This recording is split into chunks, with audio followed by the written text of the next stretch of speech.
ॐ अज्ञानतिमिरान्धस्य ज्ञानाञ्जनशलाकया चक्षुरुन्मीलितं येन तस्मै श्रीगुरवे नमः। ॐ भद्रं कर्णेभिः शृणुयाम देवाः, भद्रं पश्येमाक्षभिर्यजत्राः, स्थिरैरङ्गैस्तुष्टुवांसस्तनूभिः व्यशेम देवहितं यदायुः। स्वस्ति नः इन्द्रो वृद्धश्रवाः, स्वस्ति नः पूषा विश्ववेदाः, स्वस्ति नस्तार्क्ष्यो अरिष्टनेमिः, स्वस्ति नो बृहस्पतिर्दधातु। ॐ शान्तिः शान्तिः शान्तिः। ओम श्री गुरुचरणकमलेभ्यो नमः। तो आत्मा का जो तृतीय पाद है सुषुप्त सुषुप्त स्थान है, उसका वर्णन हो रहा है। सुषुप्ति जो अवस्था है, उस अवस्था में इसका जो संज्ञा पड़ती है, जो नाम पड़ते हैं, उनके लक्षणों का वर्णन हो रहा है। तो जिस अवस्था में कोई भी व्यक्ति न तो कामना करता है, न किसी प्रकार के स्वप्न प्रपंच का दर्शन करता है, उस अवस्था को सुषुप्त कहते हैं, सुषुप्ति कहते हैं। यहाँ निषेध वृत्ति से सुषुप्ति का वर्णन है। जहाँ ऐसा नहीं करता है वह सुषुप्ति है। यह नहीं कहा कि जहाँ वह अभाव वृत्ति का ज्ञान प्राप्त करता है वह सुषुप्ति है, ऐसा नहीं कह रहे क्योंकि वह वाक्य अशुद्ध होगा। क्योंकि सुषुप्ति में किसी प्रकार की बोधोपलब्धि सुषुप्ति काल में संज्ञान में नहीं आती, जागृत स्वप्नवत। तो इसका निषेध करके तीसरी अवस्था का प्रतिपादन करते हैं। तो ऐसी अवस्था को कहते हैं सुषुप्ति अवस्था, और ऐसे में सोए हुए व्यक्ति को सुषुप्त व्यक्ति कहते हैं। उस समय उसका स्थान क्या है? बोले जैसे जागृत में जागृत स्थान है, स्वप्न में स्वप्न स्थान है, ऐसे सुषुप्ति में सुषुप्त स्थान है।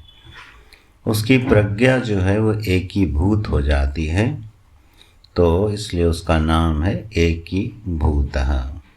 प्रज्ञान घन एव, उस प्रज्ञा में विषय विषयी का भेद समाप्त हो जाता है, अविविक्तापन्न हो जाती है। विविक्त विविक्त बोध न होने से प्रज्ञान घन ही कही जाती है। निरायास सुख होने के कारण उसको आनंदमयो ही आनंद भुक कहा गया है। वहाँ आनंद की प्रधानता है।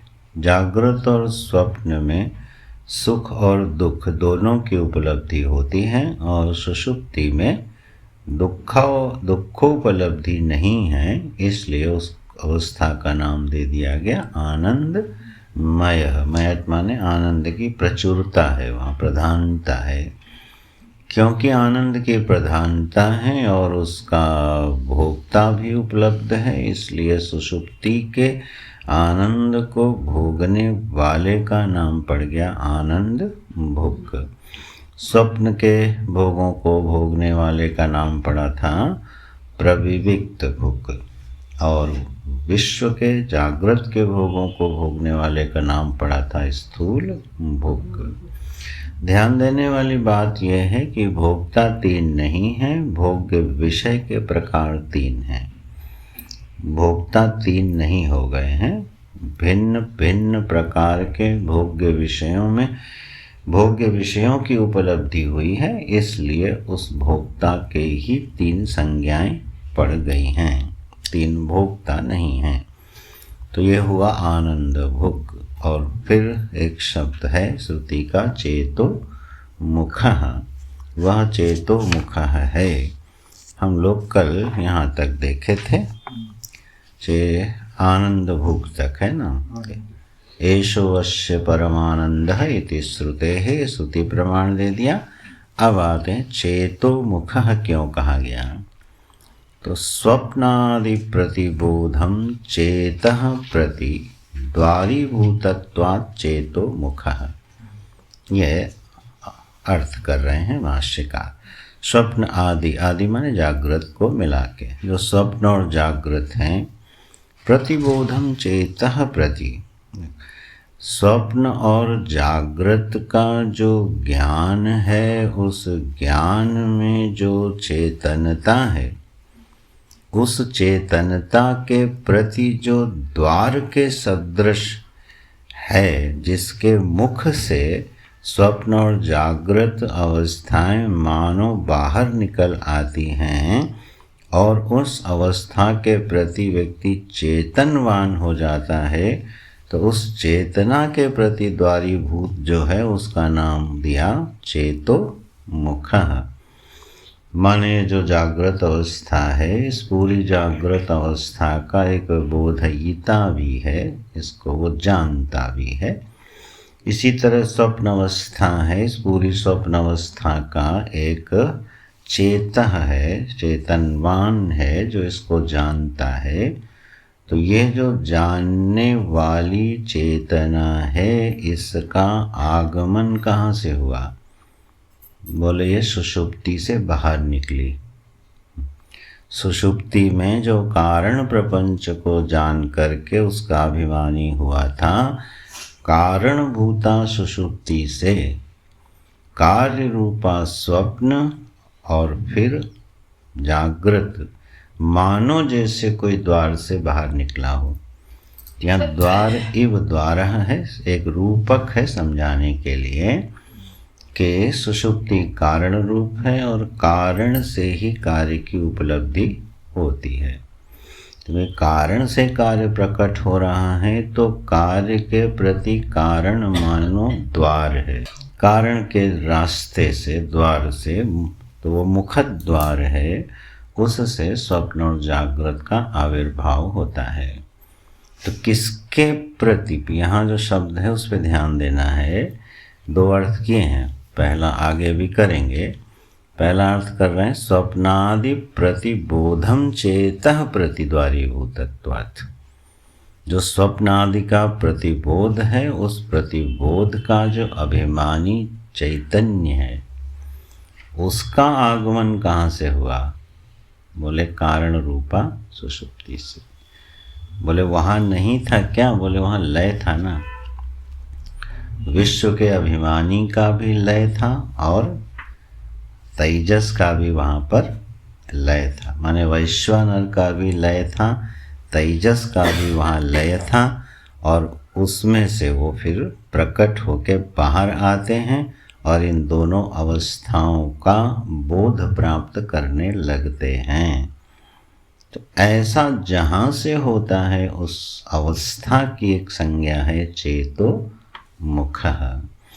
इस तरह से ये व्याख्या हुई। अब एक और अर्थ कर रहे हैं। बोध लक्षणम वा चेतो द्वारम मुखम अस्य स्वप्नादि आगमन प्रति इति चेतो मुखः। मुझे जो चेतः शब्द है ना, ये चेतः शब्द जब जागृत स्वप्न का अभिमानी है, और एक चेतः शब्द है बोध लक्षण। तो जो बोध लक्षण चेतः है उसके प्रति मानो अस्य मुखम द्वारम भवति, वह उसका द्वार बन जाती है। तो चेतना का जो आगमन निर्गमन दिखा रहे हैं, उसका अर्थ ये है कि कारण से कार्य की अभिव्यक्ति होने पर चेतना के जो भिन्न स्वरूप की उपलब्धि होती है उसी का वर्णन कर रहे हैं। तो द्वारम मुखम अस्य स्वप्नादि आगमन प्रति इति चेतो मुखः। तो मोटा मोटा जो अर्थ समझने में आ रहा है, मोटा मोटा क्या, ठीक ठीक कह लो, ठीक ठीक अर्थ यही है कि सुषुप्ति हमारे लिए क्या है, हमारी एक ऐसी अवस्था है जहाँ सर्व प्रपंच को विलीन करके निरायास स्थिति का अनुभव करते हुए आनंद भुक हो करके हम रहते हैं। और फिर निमित्तों के कारण, बहुत सारे निमित्त हैं, उन निमित्तों के कारण स्वप्न अवस्था की उपलब्धि और फिर जागृत की उपलब्धि होती है, वो वहीं से बाहर निकल जाती हैं, इसलिए उसको मुख कहा गया। ये हो गया चेतोमुख। अब तीसरा लक्षण है प्राज्ञ का।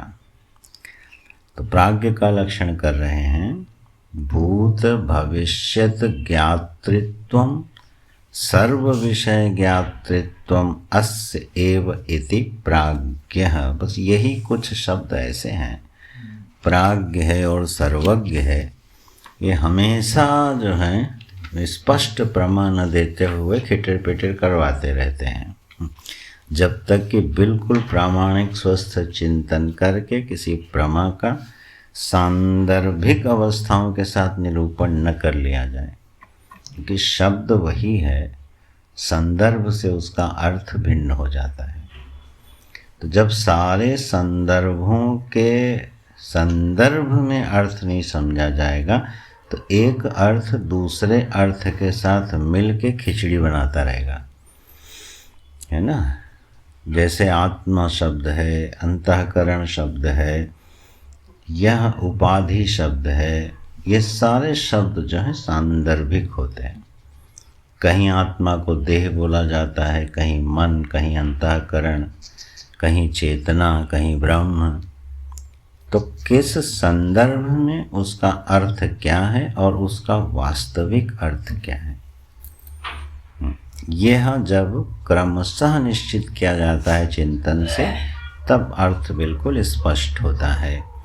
यहाँ प्राज्ञ शब्द का देखो अर्थ कर रहे हैं, भूत भविष्यत ज्ञातृत्वम, और फिर उसमें भी कह दिया सर्व विषय ज्ञातृत्वम अस्य, है ना, अस्य सुषुप्तस्य, सोए हुए के लिए जिसका वर्णन कर रहे हैं, उसको कहेंगे प्राज्ञ। ठीक है, देखो प्राज्ञ का प्रज्ञ शब्द बनता है, असल में प्रज्ञ की भाववाची संज्ञा है प्राज्ञ। स्वार्थ में वही प्रत्यय होके प्रज्ञ का प्राज्ञ बनता है। प्राज्ञ का जो प्रकर्षेण अज्ञ अर्थ किया जाता है वो उचित नहीं है, वो अर्थ उचित नहीं है, क्योंकि वहाँ ये संधि नहीं लगेगी। जब स्वार्थ में तद्धित प्रत्यय लग के आकारांत बढ़ा हुआ की उपलब्धि होती है आकारांत की, तो वहाँ दीर्घ संधि नहीं लगती, है ना। दासरथी में आप 10 धन अथरथी नहीं कर सकते हो। इसलिए प्राज्ञ शब्द का प्रकर्षेण अज्ञ, जो कुछ नहीं सुसुप्ति में जानता है उसका नाम प्राज्ञ है, यह अर्थ उचित नहीं है और किया भी नहीं गया है। अच्छा, तो प्रज्ञा जो है उस प्रज्ञा का ही एक असाधारण रूप है, आगे भाष्यकार बोलेंगे, उसी का नाम प्राज्ञ है। प्रज्ञा माने वही जो विषयी हो करके ज्ञानोपलब्धि हो रही है, उसी का नाम प्रज्ञा है। संज्ञानम आज्ञानम मेधा ज्योति स्मृति है, जितने भी यह कह लीजिए सर्वानुभव हैं वो सब प्रज्ञा रूप हैं। उसी को यहाँ प्रज्ञा शब्द से कहा जाता है। वह जिसके पास होती है उसको प्रज्ञ बोलते हैं, उसी की भाववाची संज्ञा बन के प्राज्ञ बोलते हैं। तो प्राज्ञ का अर्थ हो गया प्रज्ञा वाला। प्रज्ञा क्या है? जो अपने को विषय और विषयी के रूप में उपलब्ध होती है, उसी का नाम प्रज्ञा है। बिल्कुल निश्चित अर्थ है इस प्रज्ञा का।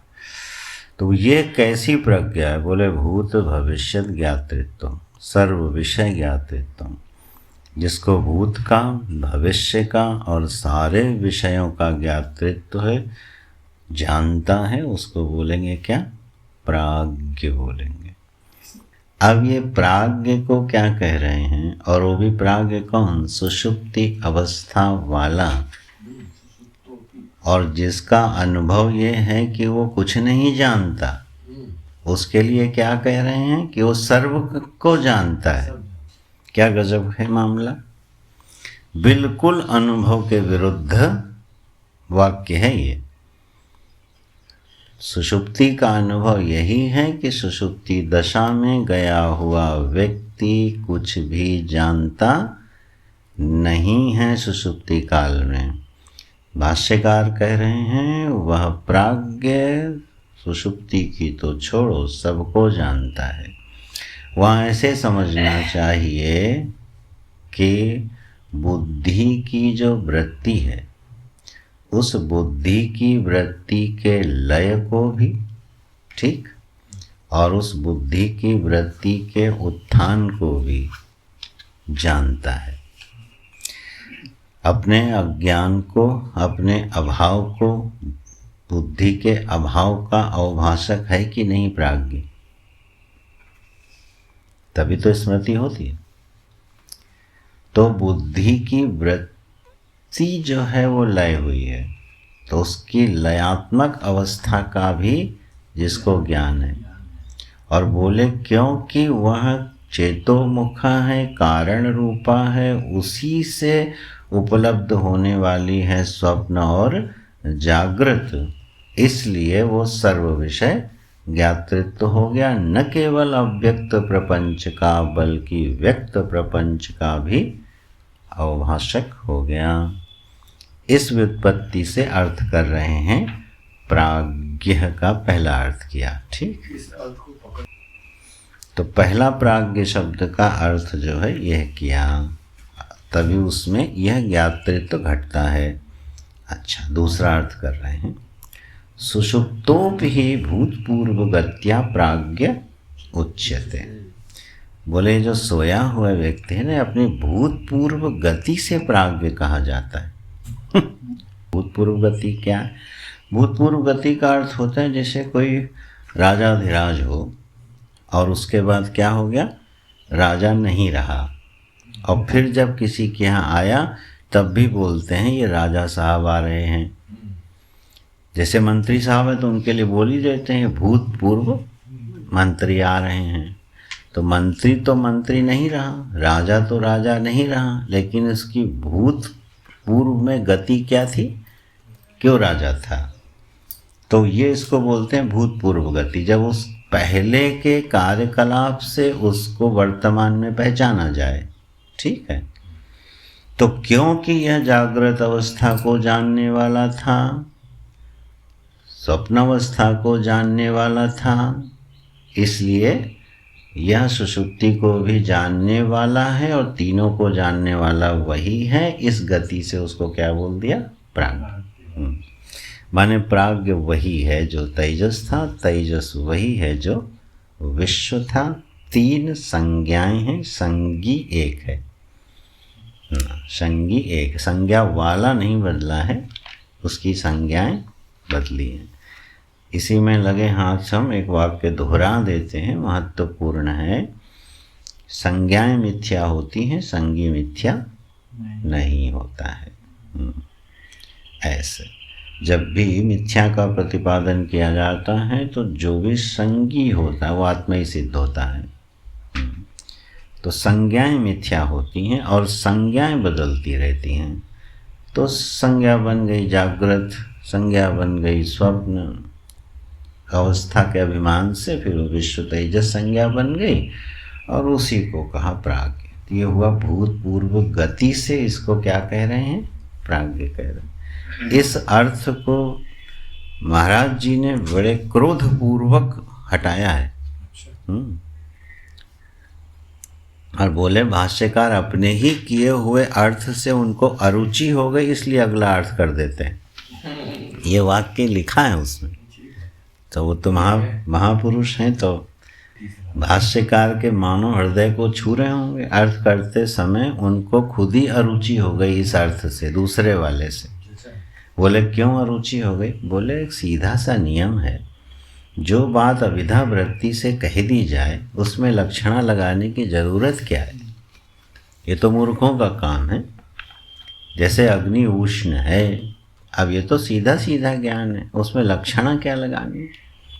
जो शब्द अपना सीधा अर्थ दे सकता है, दे रहा है, उसको भी तोड़ मरोड़ के पेश करना, ये तो क्या है? बौद्धिक व्यायाम है।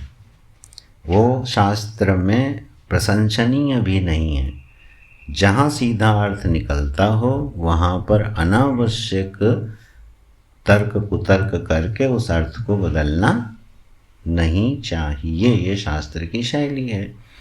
लक्षणा का देखो प्रयोग कहाँ होता है? सबसे प्रमुख लक्षणाएं हम लोगों ने जो पढ़ी हैं उसमें एक जहत लक्षणा और एक अजहत लक्षणा, यही दो मुख्य लक्षणाएं हैं जिनका प्रयोग किया जाता है। जैसे दृष्टांत ये बड़ा साधारण लेकिन सुंदर दृष्टांत है कि किसी से कहा गया, मंच पर बैठा व्यक्ति, मंच संचालक ये बोलता है, अब ये महोदय से अनुरोध है कि आएं और 2 शब्द बोलें। अब वो महोदय आए, उन्होंने बोला हरि ओम और चुप हो गए। बोले भाई भाषण दो। बोले कहीं आपने कहा था 2 शब्द बोलिए। तो 2 शब्द बोल दिया उन्होंने। तब वो क्या कहेगा? नहीं नहीं, मेरा 2 शब्द बोलने का मतलब था कि कुछ बोलिए और कम से कम इतना बोलिए, घंटा भर मत खराब कीजिए। तो वहाँ कौन सी लक्षणा लगी? अजहत। उस कहे हुए वाक्य के अर्थ 2 शब्द को भी छोड़ा नहीं गया और उसमें वक्ता के अर्थ को निहित किया गया, इसको बोलते हैं अजहत लक्षणा। ठीक। और जहत लक्षणा का प्रसिद्ध दृष्टांत है गंगायाम घोष। गंगा में मछुआरों की बस्ती है। तो बोले वो गंगा में घुस गए मछुआरों की बस्ती ढूंढने?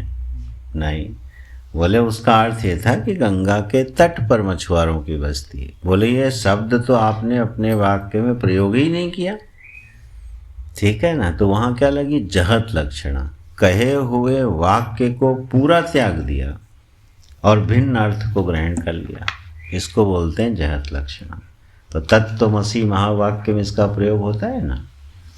तत्त्वमसि महावाक्य का अनुसंधान इसी रीति से होता है। तो शब्दों का अर्थ कैसे किया जाता है? या तो आप जहत लक्षणा लगा लो या अजहत, लेकिन कहाँ पर? जहाँ पर ज़रूरत हो। यह अर्थ महाराज जी कह रहे हैं कि जब यह अर्थ भाष्यकार ने किया तो उनको अरुचि हो गई, माने इस अर्थ की कोई आवश्यकता थी नहीं कि उसको भूतपूर्व गति से प्राज्ञ कहा जाए। ये महाराज जी का कहना है। भाष्यकार पर टिप्पणी करना कोई हम लोगों के बस की बात नहीं, हम तो उनके अर्थ का अनुवादन कर रहे हैं बस।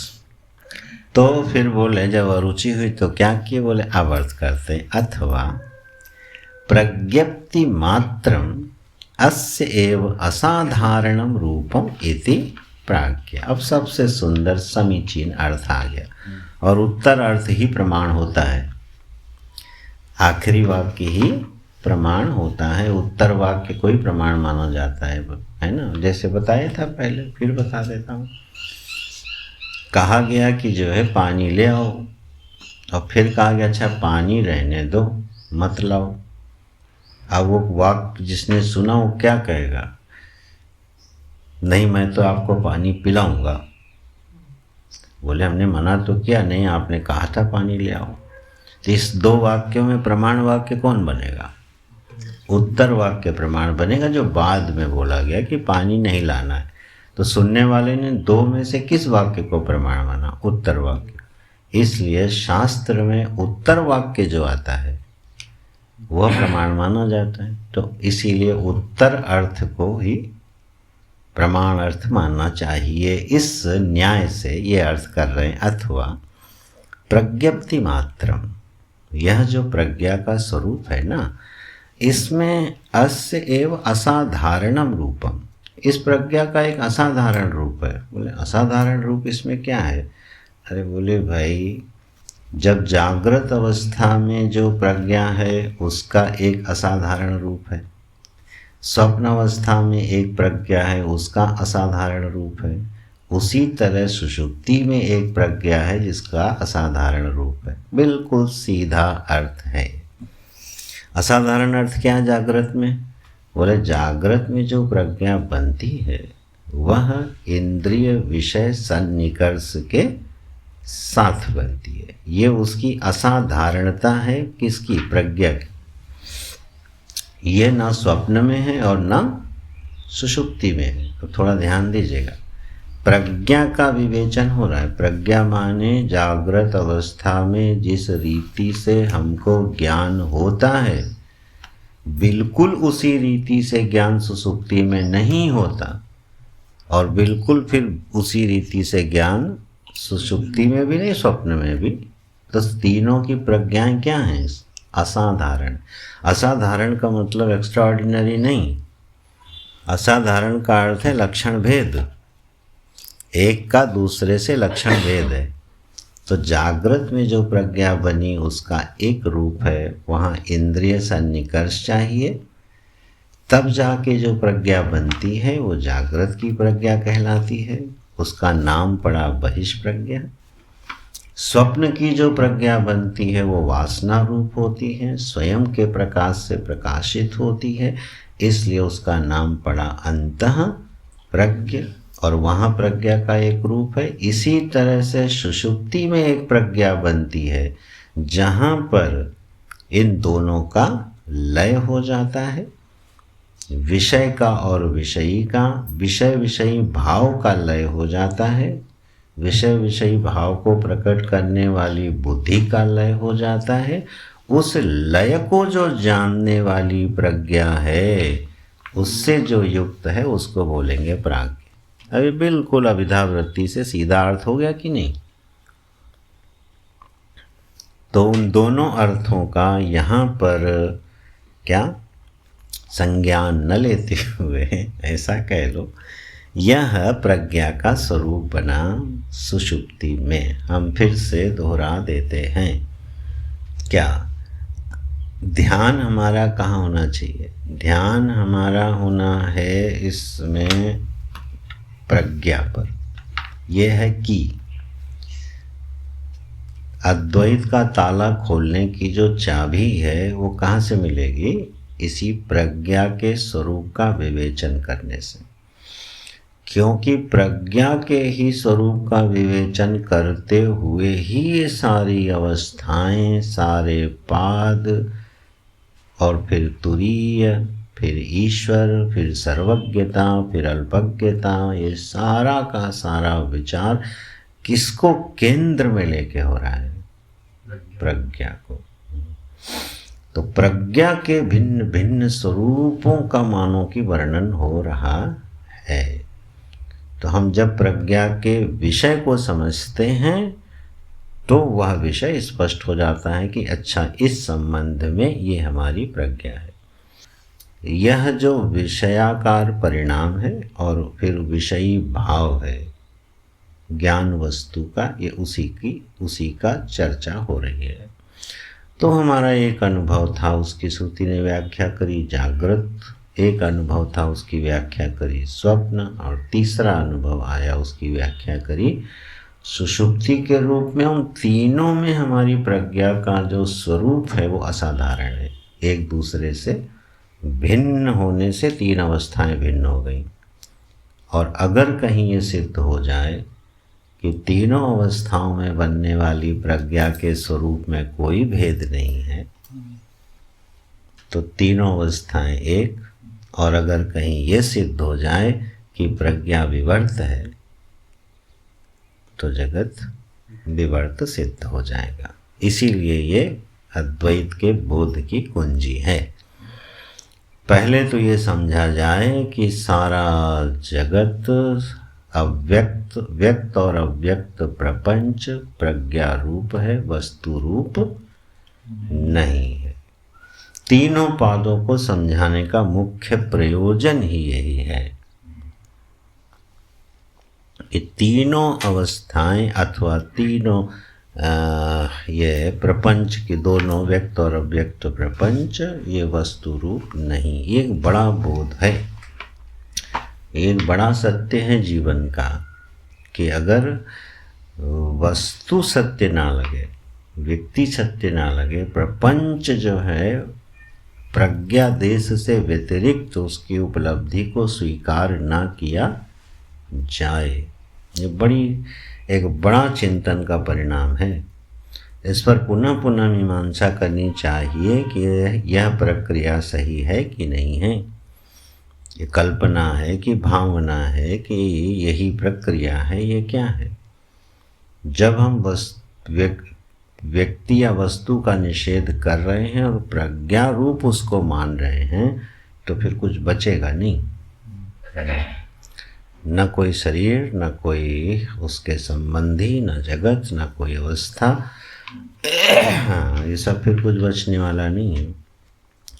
तो ये जो एक जीवाभास का अनुभव है, एक शरीर से चिपके रहने के कारण जो एक सिर चढ़ के जो एक अनुभव बोलता रहता है कि एक जगत बाहर है और एक जगत भीतर है। ये जो भीतर बाहर विभाग है जगत का, ये जगत को प्रज्ञा रूप न समझने के कारण है। इसी भ्रम को तोड़ने के लिए इन्होंने जीव को आभास कोटि में डाल दिया और पूरे विराट को एक ले लिया। अब आप ध्यान देना, विराट में अंदर बाहर नहीं हो सकता, विराट में देश काल का विभाग नहीं हो सकता, ठीक है। सब ईश्वर के पेट में ही रहता है, उसके लिए कोई अंदर और कोई बाहर नहीं हो सकता यथार्थ में। तो यह जो विभाग उपस्थित हो गया है, इसका मुख्य कारण जो है वो यही है कि एक देह को, स्वदेह परिच्छिन्न आत्मा को ही जब ध्यान में रख के हम अपने अनुभवों की राशि पर विचार करते हैं तो यह द्वैत की प्रतिपत्ति कभी होने वाली नहीं है। ये समझ में आने वाला फिर तत्व नहीं है कि अद्वैत क्या होता है। तो प्रयास पूर्वक इसको विचार कर करके भंग कर देना चाहिए कि जगत जो है वो प्रज्ञा रूप है, बस। ये एक बड़ी उपलब्धि होगी किसी साधक की अगर वो उसको यथार्थ में इस बात को मान ले कि ये जगत पूरा प्रज्ञा रूप है। अस्तु, तो ये प्रज्ञा की तीनों अवस्थाएं हैं और प्रज्ञा असाधारण रूप में उपलब्ध है उपाधि भेद से। तीन नाम पड़ गए और सुषुप्ति में उसका नाम प्राज्ञ पड़ गया। इतरयोः विशिष्टम अपि विज्ञानम अस्ति सोयम प्राज्ञ तृतीय पादः। इतरयोः माने जागृत स्वप्नयोः, जागृत और स्वप्न से यह जो विज्ञान है ये विशिष्ट है, इसीलिए इसको क्या कहेंगे, प्राज्ञ कहेंगे और यही तृतीय पाद के रूप में कहा गया है। तो ये हो गया पंचम श्रुति का, पांचवी श्रुति का अर्थ, ठीक है। सुषुप्ति की व्याख्या करते हुए दो मंत्र दे दिए। दो मंत्रों में सुषुप्ति की व्याख्या श्रुति ने करी है। अगले मंत्र में भी सुषुप्ति का ही लक्षण ले रहे हैं। क्या कह रहे हैं, एष सर्वे स्वरः। इसी को बताने के लिए भाष्यकार जो अर्थ करना चाहते हैं कि प्राज्ञ क्या है, स्वरूपस्थ है। अच्छा, एष सर्वेश्वरः, एष माने एष प्राज्ञ। ये सारा एष शब्द किसके लिए जाएगा, प्राज्ञ के लिए, जिसका अभी चर्चा चल रही है। तो यह जो प्राज्ञ है ये क्या है, बोले ये सर्वेश्वर है। अच्छा भाई, सर्वेश्वर का मतलब तो ईश्वर होता है। सर्वेषाम् ईश्वरः, सभी का जो शासक है उसी का नाम ईश्वर है। तो इस प्राज्ञ को क्या कह रहे हैं, ईश्वर है। कैसे, एषः ही स्वरूपावस्था सर्वेश्वरः। यह स्वरूपावस्थ होते हुए सभी का ईश्वर है।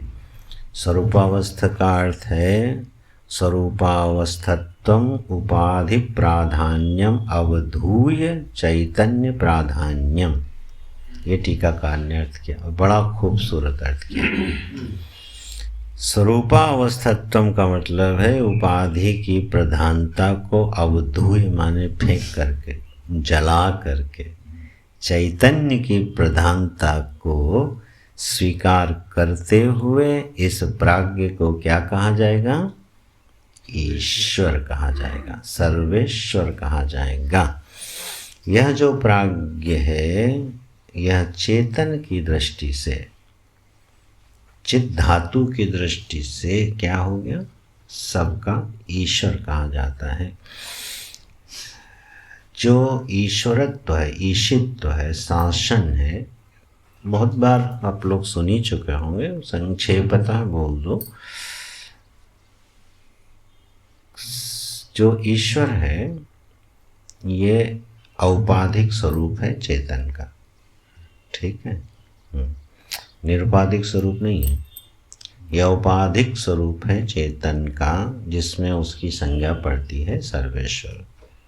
क्या है उपाधि फिर उसकी? सर्व। इसलिए यहाँ शब्द भाष्यकार ने दिया है सर्वेश्वर। सर्व की उपाधि से उपहित होकर के सर्व का जो ईशित्व करता है, शासन करता है, उसका नाम है सर्वेश्वर।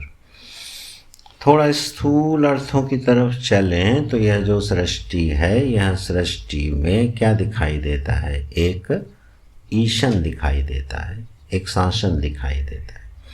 अब ये विषय आप लोग बहुत बार सुन ही चुके हैं, हम आगे चलते हैं।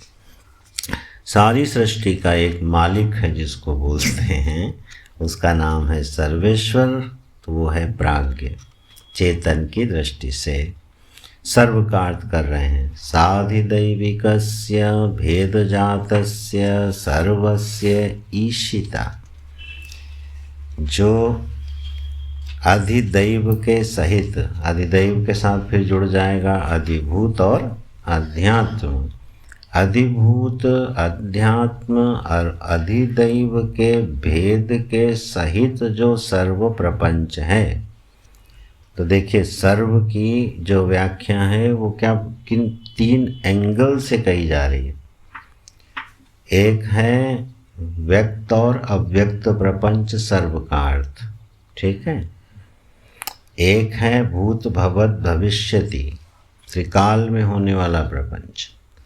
एक है अधिदैव, अधिभूत और अध्यात्म प्रपंच। ये है सर्व, ये तीनों सर्व के ही अर्थ हैं जिस दृष्टि से आप देखना चाहो। काल की दृष्टि से देखना चाहो, वस्तु की दृष्टि से देखना चाहो, ये अपने ऊपर है, लेकिन वो सर्व का अर्थ सिद्ध होता है। तो जितना आदि दैविक प्रपंच है, आदि भौतिक प्रपंच है, आध्यात्मिक प्रपंच है, त्रिधा भेद से उपलब्ध होने वाला सर्व प्रपंच, उसका जो ईशिता है उसको बोलते हैं सर्वेश्वरः। न एतस्मात् जात्यन्तर्भूतः अन्येषाम् एव। बोले इसके अलावा और किसी ईश्वर की सिद्धि नहीं होती है। अन्येषाम् दार्शनिका नाम एव। अन्येषाम् का अर्थ क्या है? अन्य दर्शनों के मत में जिस तरह से ईश्वर की अलग अलग सिद्धि की गई है वह उचित नहीं है। बोले हमें अन्य दर्शन का पता ही नहीं है। बोले ये तो और भी अच्छी बात है। फिर इसी को मान लो, छुट्टी करो, काहे को बुद्धि में विकल्प पैदा करोगे।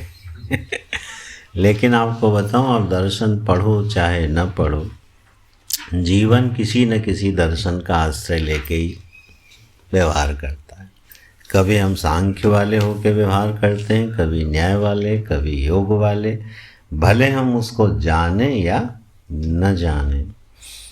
अन्य शाम दार्शनिका नाम, जैसे अन्य दर्शन ईश्वर की सिद्धि करते हैं। चलो दृष्टांत के लिए ले लो, जैसे नैयायिक है। नैयायिक ईश्वर की सिद्धि कैसे करते हैं कि ईश्वर निमित्त कारण है ना। अणु परमाणु सभी पंच महाभूतों के, चारों महाभूतों के नित्य हैं। आकाश स्वरूप से नित्य है और इन्हीं परमाणुओं को संगठित विघटित करने का काम क्या करता है? ईश्वर करता है। ईश्वर क्या हो गया? निमित्त कारण हो गया। इसको बोलते हैं तटस्थ ईश्वरवाद। इस ईश्वर की अपने वैदिक वेदांत प्रस्थान में कोई मान्यता नहीं है और इसका कोई उपयोग भी नहीं है जीवन में, बहुत ज़्यादा उपयोग नहीं है।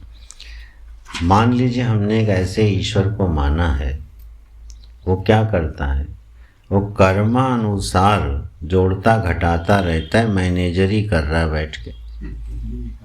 तो वैसे ईश्वर को आप क्या करोगे? यही काम रहेगा। हाँ, यही काम रहेगा। तो ये माना लो, ईश्वर का काम क्या है? वो तटस्थ है, ठीक है। वो तो आपके कर्मानुसार अणुओं परमाणुओं को जोड़ के सृष्टि बना बिगाड़ देता है, बस काम खत्म उसका। तो ईश्वर जब निमित्त कारण है तो ईश्वर तटस्थ हो गया। वो तटस्थ ईश्वर ना हमारे सुख का साथी है और ना हमारे दुख का साथी है, ठीक है। बोले काम खत्म। तो अगर ईश्वर को इस तरह से कोई सिद्ध करता है तो भाष्यकार मना कर देते हैं, एतस्मात् जात्यंतर्भूतः, जो अभी हमने बताया है सर्वेश सर्व का जो ईशन करने वाला है, उसका जो चेतन की दृष्टि से स्वरूप बनता है, वही ईश्वर का ईशन करने की प्रक्रिया है, अन्य नहीं। जिसके दर्शन में ईश्वर केवल निमित्त कारण है, उपादान कारण नहीं है, ठीक है, उसके दर्शन में ईश्वर अवतार नहीं लेता। ईश्वर अवतार नहीं लेता, तो अवतारवाद गया। जिस दर्शन में उपादान कारण भी वही है और निमित्त कारण भी वही है, उसमें अवतारवाद घटता है। और दूसरी वेदांत का एक बड़ा महत्वपूर्ण सूत्र घटता है उसमें, जिस कार्य का कारण निमित्त कारण भी और उपादान कारण भी एक ही होता है, उसका कार्य विवर्त होता है। ये सबसे सुंदर सिद्धांत यहाँ निकलता है। जैसे आप मानो कि मिट्टी है, अब मिट्टी का निमित्त कार्य उपादान कारण क्या है? मिट्टी है। अब मिट्टी से घट बना, ठीक है, तो मिट्टी से बना हुआ घट विवर्त हो गया। ये दृष्टांत में हालांकि विषमान से दूसरा दृष्टांत ले, दूसरा दृष्टांत ले, जिसमें उपादान कारण और निमित्त कारण एक ही हो, उसमें जो भी कार्य की उपलब्धि होगी वो विवर्त होगी। ये एक नियम है। लोक में कोई दृष्टांत मिलेगा? स्वप्न से बढ़िया दृष्टांत नहीं मिलेगा। हाँ, बाकी सब में कोई सर्वांश में जो साम्यांश का दृष्टांत है वो स्वप्न है, ठीक है, क्योंकि स्वप्न का उपादान कारण भी मन है और निमित्त कारण भी मन ही है। इसलिए स्वप्न का जो प्रपंच है वो आकृति मात्र है ना, विवर्त है। ये इतना खूबसूरत सिद्धांत है। अगर इस जगत का उपादान कारण हम केवल ज्ञान वस्तु को मानते हैं और निमित्त कारण भी उसी में है, क्योंकि उसके अलावा कोई दूसरा है नहीं। जय सृष्टि बनाई विविध उपाय, संग सहाय न दूजा। तो ज्ञान वस्तु सृष्टि के मूल में है, उसके अतिरिक्त और कुछ नहीं है। तो उससे जब यह सृष्टि आविर्भूत हुई या व्यक्त हुई तो वह कल्पना के अलावा कुछ होने वाली नहीं है। बहुत बड़े सिद्धांत है। इसलिए वेदांत में सृष्टि को संकल्प रूपा कहा जाता है, द्रव्य रूपा नहीं कहा जाता। द्रव्यों का जोड़ घटाना सृष्टि नहीं है, त्रिगुणों का खंड विखंडन परिणाम सृष्टि नहीं है, अणुओं का जुड़ना और बिछुड़ना सृष्टि नहीं है। सृष्टि क्या है? संकल्प मात्र है। अब क्योंकि उपादान भी वही, निमित्त भी वही, तो उसको विवर्त तो होना ही है, स्वप्नवत। हमारा और आपका निजी अस्तित्व क्या है? संकल्प के अलावा कुछ है क्या? विचार करके देखो। यह जो जगत की तो चलो बाद में देखो, अपनी देख लो पहले। हमारा एक अस्तित्व है जो हमें नित्य निरंतर अनुभव में आ रहा है। यह नित्य निरंतर अनुभव में आने वाला जो अस्तित्व है, हमारा व्यक्तित्व है, यह सिवाय हमारी मान्यता और कल्पना के अलावा कुछ है क्या? इसको बार बार प्रहार करके इस बुद्धि को तोड़ना होगा। शरीर है इसलिए मेरी सिद्धि नहीं है, शरीर से तादात्म्यापन्न बुद्धि है इसलिए शरीर की सिद्धि है। शरीर है इसलिए सिद्ध हो रहा है, नहीं, ये बात ही गलत है, क्योंकि स्वप्न में ही नहीं रहता। यह स्थूल शरीर तो स्वप्न में ही साथ छोड़ देता है, स्वप्न में कहाँ रहता है? और स्वप्न वाला शरीर भी हमारा साथ छोड़ देता है, सुषुप्ति में भी नहीं रहता, लेकिन हम तो रहते। तो हमारी ही एक कल्पना सुषुप्त हो गई, सुषुप्त स्थान हो गई, स्वप्न स्थान हो गई, जागर स्थान हो गई। अब भ्रांति है, या यूँ कह लो इतना उल्टा अनुभव ये है कि मुझे लगता है मेरी सिद्धि तभी तक है जब तक मेरे शरीर की सिद्धि है। ठीक है, शरीर नहीं तो मैं नहीं। अभी बिल्कुल विपरीत अनुभव है श्रुति से। और अगर ऐसा अनुभव रहेगा तो सिवाय सुखी दुखी होने के इस दुनिया में हम और आप कुछ इससे ज़्यादा कर सकते नहीं। बस सुखी हो लो और दुखी हो लो, इससे अलावा तीसरा विकल्प ढूंढ के ले आओ। कुछ ज़्यादा सुखी हो लेते हैं, कुछ ज़्यादा दुखी हो लेते हैं, ये भी कल्पना है। जिसको हम ज़्यादा सुखी मानते हैं कई बार हमसे ज़्यादा दुखी निकलता है। जिसको हम ज़्यादा दुखी मानते हैं वो बड़ा मस्त होता है ना। बहुत से लोग ऐसे हैं जिनके पास अर्थाभाव है, तमाम तरह की विपत्तियों से घिरे हैं, फिर भी बड़े प्रसन्न। जब आप उनसे मिलो तो लगता है इनके ऊपर इसका कोई असर ही नहीं है, मस्तरा मस्ती में घूम रहे हैं, उन्हें कोई फर्क ही नहीं पड़ता है। और दिख क्या रहे यार, इनके पास तो ना खाने को है, ना पहनने को है, ना सम्मान है, ना इज्जत है, कुछ नहीं है, लेकिन वो बड़े मस्त हैं। तो अब ये सुख दुख भी क्या है? कल्पना मात्र है। कौन कितना सुख, अच्छा दूसरे की छोड़ो, हम कितना सुखी हो कितना दुखी, सब का सब काल्पनिक है। सुख एक कल्पना है, तादात्म्य से जन्म ले रही है, दुख एक कल्पना है, तादात्म्य से जन्म ले रही है। व्याप्ति इतनी आरूढ़ हो गई है कि शरीर के माध्यम से ही सुख आता है ना। शरीर ही सुख का साधन है, दुख का साधन है, यही मान के रखा हुआ है हमने। और प्रत्यक्ष अनुभव क्योंकि ये दिखाता रहता है तो उस पर बिल्कुल आरूढ़ हो गई है वृत्ति, लेकिन ये बिल्कुल गलत है। ये अनुभव बिल्कुल झूठा है। तो कहाँ से विचार कहाँ से शुरू हुआ कि जब इस जगत का कारण, निमित्त और उपादान कारण एक ही होगा तो कार्य विवर्त होगा। इसलिए भाष्यकार लिख रहे हैं अन्य शाम इव न। अन्य दार्शनिक जैसे ईश्वर की सिद्धि करते हैं वैसे वेदांत ईश्वर की सिद्धि नहीं करता है। अस्तु, यहाँ प्राज्ञ को ईश्वर कहा गया है। एषः प्राज्ञः सर्वेश्वरः। अच्छा भाई, श्रुति विदेति प्राणबंधनम ही सौम्यम मनः इति श्रुतेः। वे पूरी श्रुति इसके आगे पीछे की देखनी पड़ेगी। ये जो जीव है ना वो बंधा हुआ है सौम्य, ऐसा कुछ अर्थ है इस श्रुति का कि हे सौम्य, वो जीव जो है बंधा हुआ है, जहाँ से बंधा हुआ है वही उसका ईशन करता है, ऐसा अर्थ है श्रुति।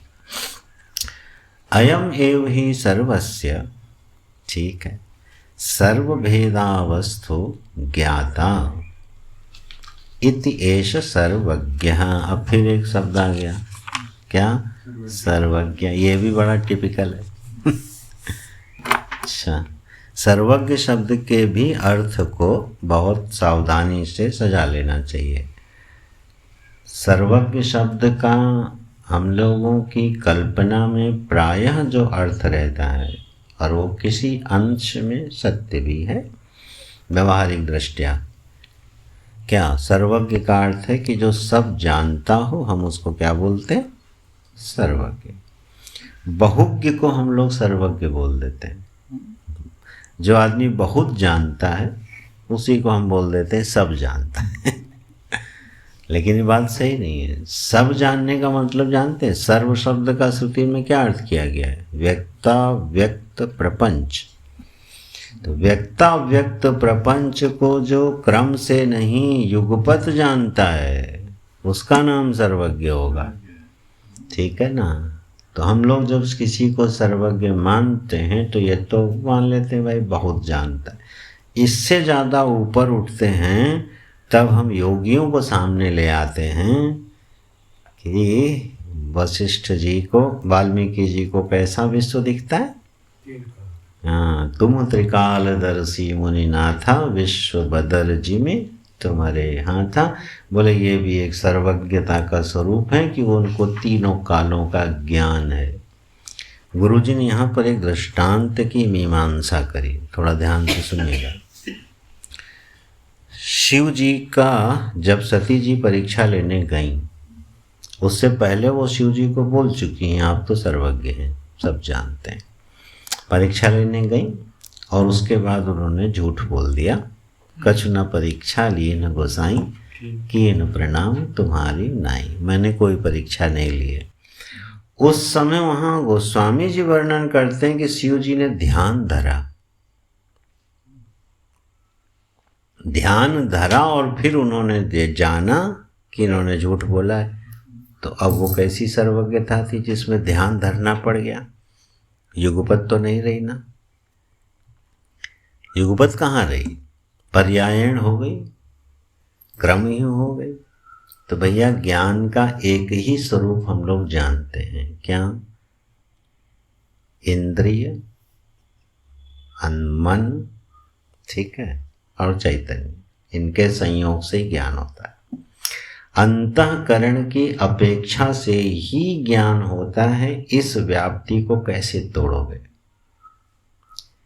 जितना भी ज्ञान होता है वो अंतःकरण की अपेक्षा से होता है। जब हम किसी को सर्वज्ञ मानते भी हैं, यहाँ तक कि हम जब परमात्मा को भी सर्वज्ञ मानते हैं तो बिल्कुल ऐसे ही मानते हैं जैसे उसके पास एक अंतःकरण है, हमसे जरा बढ़िया क्वालिटी का है।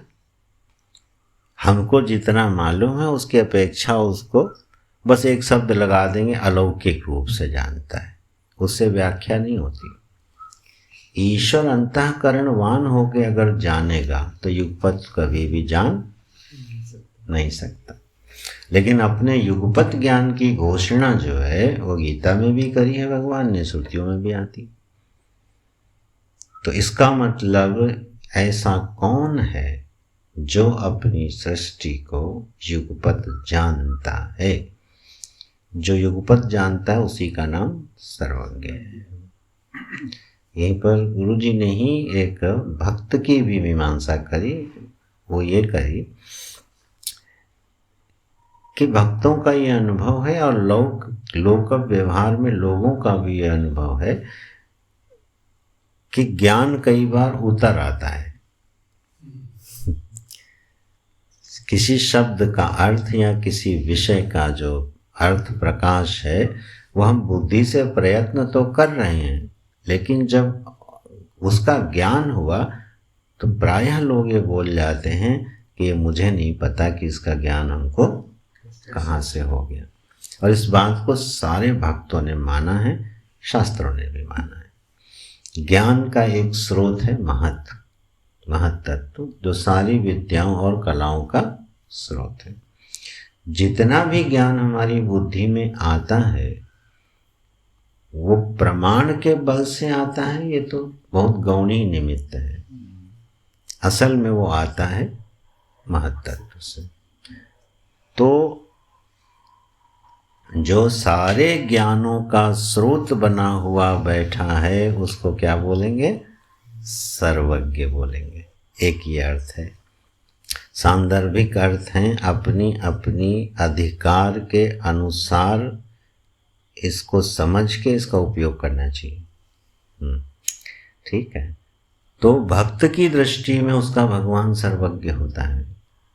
और विष्णु पुराण आदि में श्लोक भी हैं, जो प्रवृत्ति को निवृत्ति को, भूतानाम आगतिम गतिम, भूतों के आगमन और गमन को, विद्या को और अविद्या को जानता है, वो सर्वज्ञ है। ये विष्णु पुराण में इस तरह से वर्णन आता है। तो एक सर्वज्ञता हो गई भक्त के उपास्य भगवान की, जिसके स्वरूप का वो सही सही निर्धारण किए बिना ही ये मानता है कि प्रभु सर्वज्ञ है। कोई है जो सर्वज्ञ है। तो इतना तो मन में बिठा लेना चाहिए कि वह ईश्वर शरीरधारी नहीं है, व्यक्ति नहीं है, अंतःकरण वाला नहीं है। इनके बिना वो जानता है और उसको ईश्वर संज्ञा दी गई है। ठीक है। यहाँ पर जाकर के वह सर्वज्ञता का अर्थ इस तरह घटता है। और जब आप चैतन्य में इसका अर्थ घटाएंगे, सर्वविवर्त प्रपंच का जो अवभाषक मात्र है वही सर्वज्ञ है। जैसे जागृत अवस्था को, स्वप्न अवस्था को और सुषुप्ति अवस्था को, तीनों को इसी समय में जानता हूँ कि नहीं जानता हूँ, तब अवभाषक हूँ उसका कि नहीं हूँ। तीनों का जो अवभाषक है, तीनों अवस्थाओं का ज्ञाता है कि नहीं है। और ये अवस्थाएं जीव की जीवाभास की नहीं है, तो फिर पूरे प्रपंच का अवभाषक हो गया कि नहीं होंगे। तो वो जो अवभाषक है उसको भी सर्वज्ञ की संज्ञा दे दी जाती है। तो ये तीन अर्थ निश्चित हो रहे हैं। अवभाषक सर्वज्ञ है, समस्त ज्ञानों का जो कोई स्रोत है वह सर्वज्ञ है, और जो योगज आदि के बल से या जो युगपत जानता है वो सर्वज्ञ है। इस तरह से अर्थ बना लेने चाहिए। यहाँ भाष्यकार क्या लिख रहे हैं? अयम एव ही सर्वस्य सर्वभेदावस्था ज्ञाता। बस इतना लिख दिया। सर्वभेदावस्था है उनका ज्ञाता। इत्येष सर्वज्ञ। जितनी भी अवस्थाएं हैं यही तीनों भेदावस्था माने जागृत, स्वप्न और सुषुप्ति, व्यक्त और अव्यक्त प्रपंच, या अधिभूत, अधिदैव और अध्यात्म भेद से युक्त, वो है सर्वभेद। तो तीनों को जो जानता है वह, चलो याद आ गया तो बोलता हूँ। भागवत जी में इसका एक बड़ा सुंदर दसम उसमें है, द्वितीय स्कंद के 10वें अध्याय में एक श्लोक है, जिसमें पहले उन्होंने बताया एक अधिभूत प्रपंच है, एक अधिदैव प्रपंच है, एक अध्यात्म प्रपंच है। ठीक।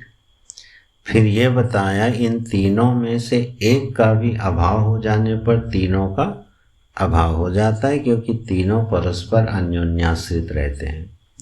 और फिर जब आत्मा का लक्षण दिया, त्रितयम तत्र यो वेद स आत्मा स्वाश्रयाश्रय, जो तीनों के समुदाय को एक साथ जानता है और जिसका कोई आश्रय नहीं है, स्वयं ही अपना आश्रय, उसका नाम आत्मा है। देखो सर्वज्ञ अवभाषक आत्मा का वर्णन है। एक साथ शब्द त्रितयम है।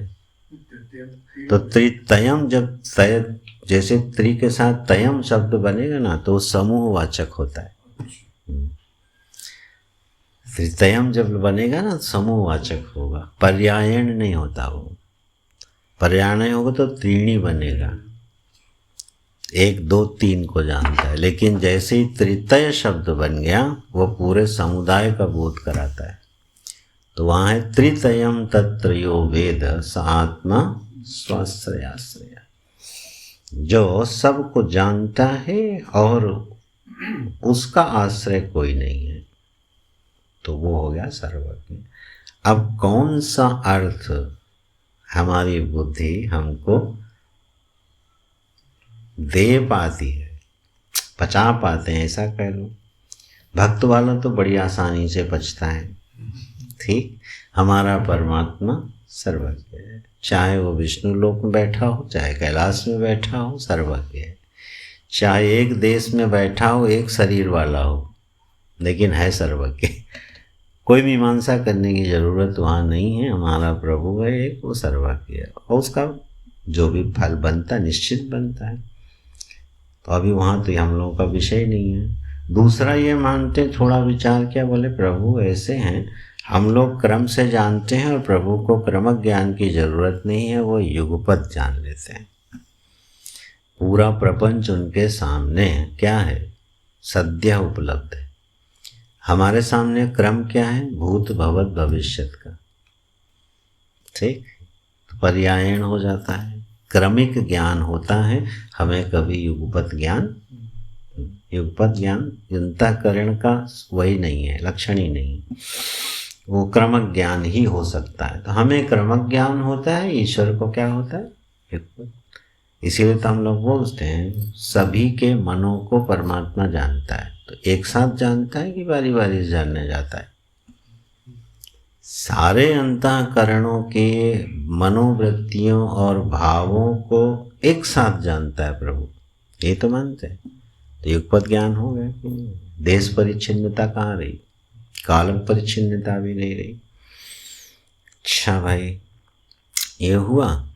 और तीसरा जो वास्तविक तो नहीं, हाँ चलो वास्तविक ही कह लो, यह जो अर्थ है कि सारा भेद युक्त प्रपंच जो कि अधिभूत अधिदैव अध्यात्म में विभक्त है, ये विवर्त है। और इस पूरे विवर्त का जो अवभासक है विवर्त की दृष्टि से, बस उसका नाम सर्वज्ञ है। तो इस यहाँ वृत्ति बनती है सर्वश्च ज्ञप्ति स्वरूपश्च सर्वज्ञ, जो सर्वरूप है और ज्ञप्ति रूप है, ठीक है।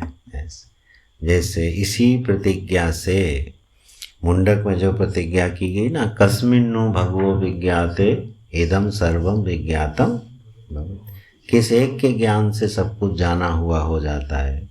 बोले मृत्तिका के ज्ञान से सारे पात्रों का जैसे ज्ञान। युगपत वाला तो टेक्स्ट में जहाँ ब्रह्म का शुरू करते हैं, सब भुंगते सर्वान कामन सह, वो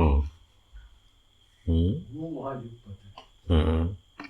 ठीक है, हाँ वहाँ पर भी है सर्वान कामान भुंगते स, एक साथ एक साथ भोग करता है। वो ब्रह्म के लिए आया है, के लिए आया सीधा, स्वादिष्ट के लिए। तो जहाँ पर ऐसा वर्णन आ भी रहा है वहाँ उपाधि सन्निवेश मानना चाहिए, क्योंकि सर्व की उपाधि के बिना सर्वज्ञ बनेगा नहीं। तो अगर वर्णन नहीं भी है उपाधि का तो मानना चाहिए वो उपाधि सन्निहित है, इसीलिए अगला शब्द इसमें अंतर्यामी डाली दी। बिल्कुल, सर्वज्ञ शब्द बिना उपाधि के बनता नहीं, बनेगा ही नहीं। तो इसलिए वहाँ उपाधि का अगर निरसन कर देते हैं तो अपने मूल तत्व का बोध हो सकता है। एनीवे, तो सर्वज्ञ शब्द का जो अर्थ है वो इन्हीं तीन में से कोई निश्चित करके घटा लेना चाहिए, या जैसा अधिकार हो उसके अनुसार इसको मानना चाहिए, उसी अनुसार फल मिलेगा। ठीक है, चलो भाई। तो ज्ञाता इति एष सर्वज्ञ। अब आगे बोलते हैं एषो अंतर्यामी, अंतर अनुप्रविश्य सर्वेषां भूतानां नियंता अपि एष एव।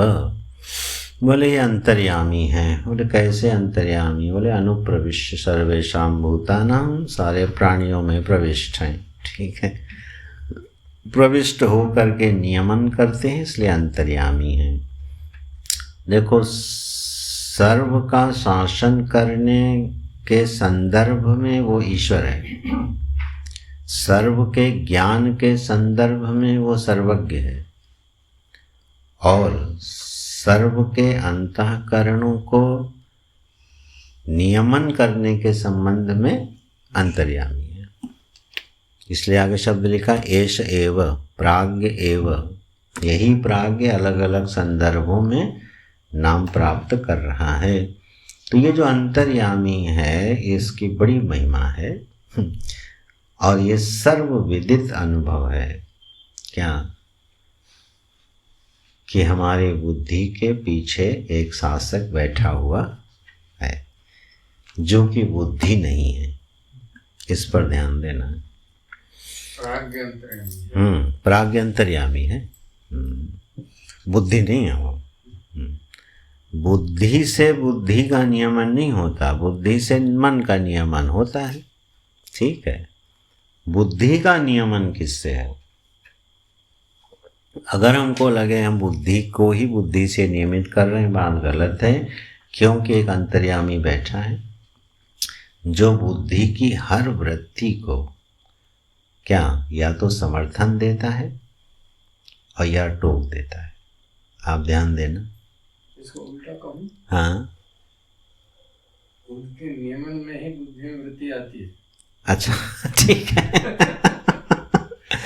अगर हम ये कहेंगे तो नियमन, हाँ, वहाँ भी घट सकता है। वहाँ नियमन ये है कि हमारे प्रारब्धानुसार, प्रारब्धानुसार जिस वृत्ति का उदय होना है वह नियमित करते हुए उस वृत्ति का उदय करा देता है। ऐसा भी कर सकते हैं।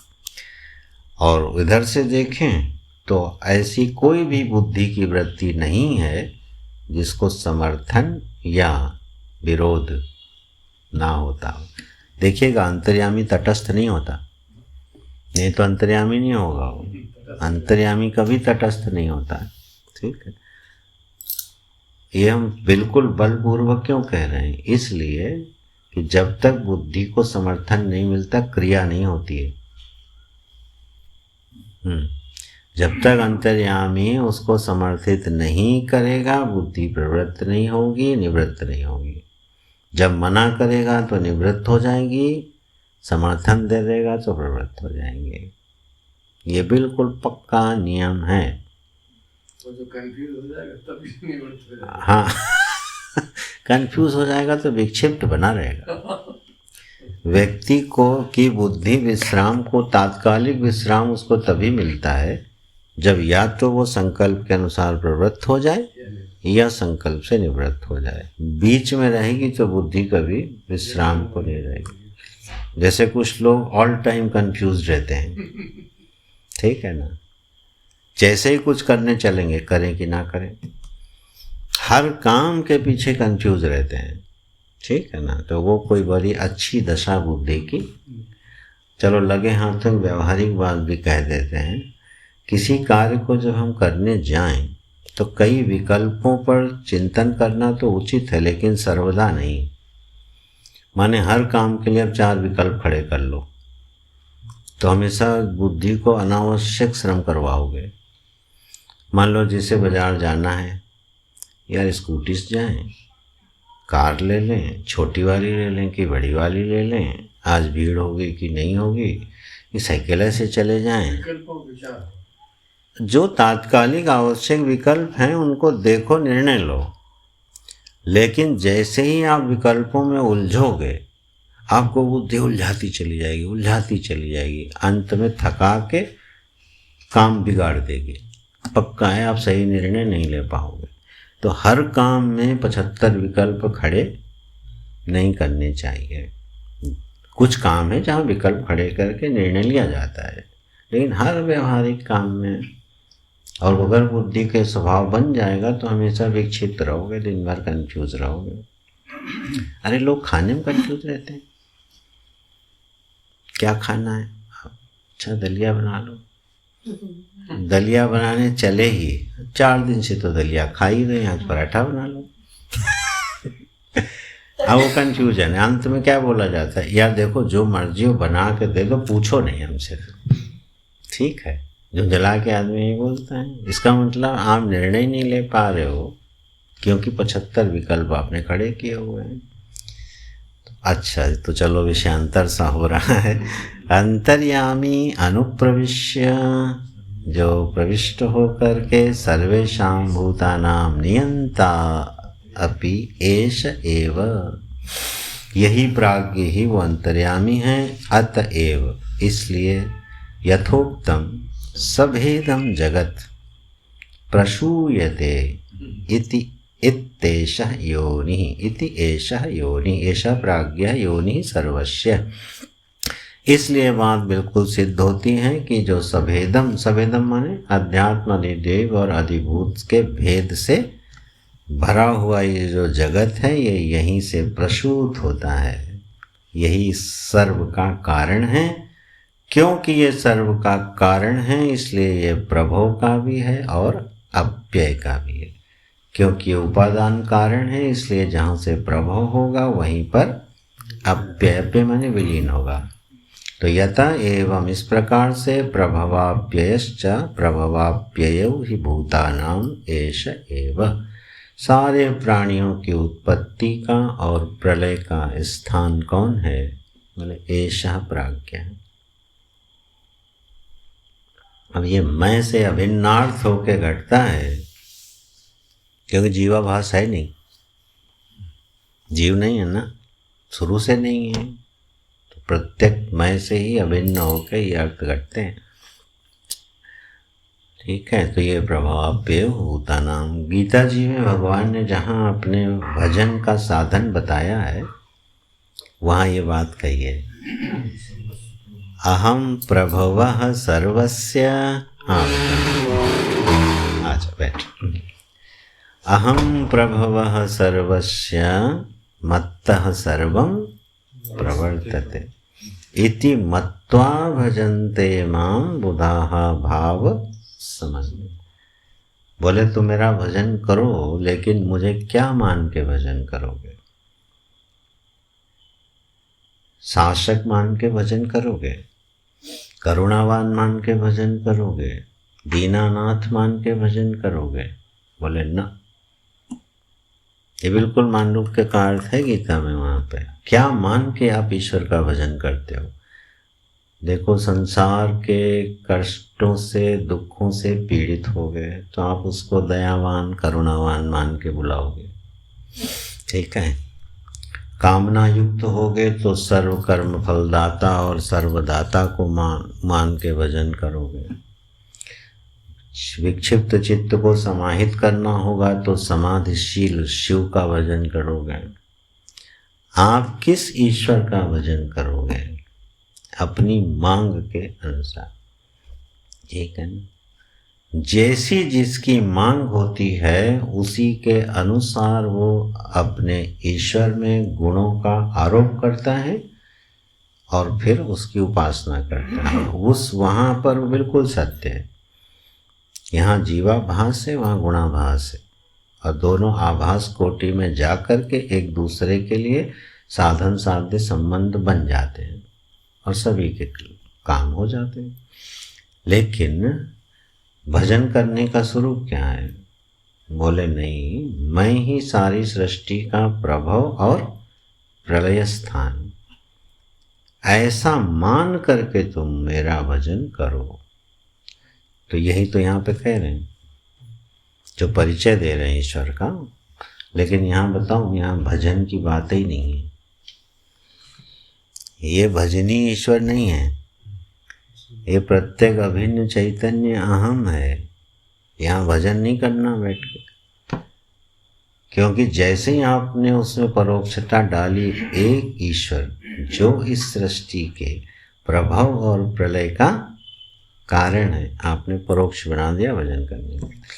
मांडूक्य की श्रुति आपको परोक्षता की ओर बिल्कुल ले जाने वाली, इसलिए ये ईश्वर भजनीय नहीं है, बोध के लिए है। अहम का स्वरूप क्या है? मुझ प्राज्ञ अहम का स्वरूप क्या है? सुनने के लिए बड़े वाक्य हैं, लेकिन अहम प्रभवः प्रभवाप्ययौ, ये सारा प्रभव और प्रलय किससे सिद्ध हो रहा है? अहम से, इसी प्राज्ञ से, सुषुप्तिवत। जैसे जागृत और स्वप्न के पूरे प्रपंच को कौन उत्पन्न करता है और कौन उसको पी जाता है? वो प्राज्ञ नहीं है क्या? जीवाभास में जो प्राज्ञ है वो सारे जागृत स्वप्न प्रपंच की उत्पत्ति का हेतु है कि नहीं है? और प्रलय का हेतु है कि नहीं है? तो उस प्रपंच कौन उत्पन्न करता है और किस में लीन होता है? अहम। बस इसी अहम पर दृष्टि टिकानी है जो इसको प्राज्ञ संज्ञा दी गई है। नारायण नारायण संभव। ॐ पूर्णमदः पूर्णमिदं पूर्णात् पूर्णमुदच्यते पूर्णस्य पूर्णमादाय पूर्णमेवावशिष्यते। ॐ शान्ति शान्ति शान्तिः। हरि ओम। श्री गुरुभ्यो नमः। हरि ओम।